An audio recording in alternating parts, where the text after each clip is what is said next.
Urea ఎరువుల కొరత లేకుండా చూడాలని కూటమి ప్రభుత్వాన్ని డిమాండ్ చేశారు పిఠాపురం వైఎస్ఆర్సీపీ ఇన్ఛార్జ్ వంగ గీత. ఇప్పటికే అన్నదాత సుఖీభవ పథకంలో అనర్హులుగా గుర్తించిన రైతులకు పథకం వర్తించేలా చర్యలు తీసుకోవాలన్నారు. నారుమడులు వేసే సమయంలో రైతులకు యూరియా అందక తీవ్ర ఇబ్బందులు పడుతున్నారన్నారు. రైతుల తరఫున యూరియా కొరతపై కలెక్టర్కు ఫిర్యాదు చేశామన్నారు వంగ గీత.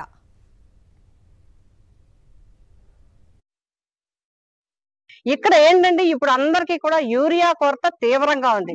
మొన్ననే రైతుల తరపున జిల్లా స్థాయిలో కలెక్టర్ గారిని కలిసి యూరియా గురించి చెప్పడం జరిగింది. అక్కడక్కడ చెదురుమదురుగా స్టాక్ వస్తుంది తప్ప మొత్తం దగ్గర వ్యవసాయ శాఖ అధికారులు అందరూ కూడా దీంట్లో తప్పనిసరిగా పర్యవేక్షణ చేయాలి.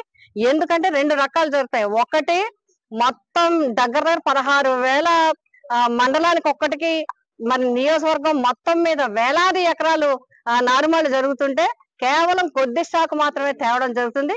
దీని వల్ల ప్రైవేటు వారు ఒక పెత్తనం పెరగటం వల్ల రైతులు కూడా బస్తా దగ్గర ఒక 50 రూపాయల వరకు నష్టపోవడం జరుగుతుందని వారే విజ్ఞప్తి చేయటం జరిగింది.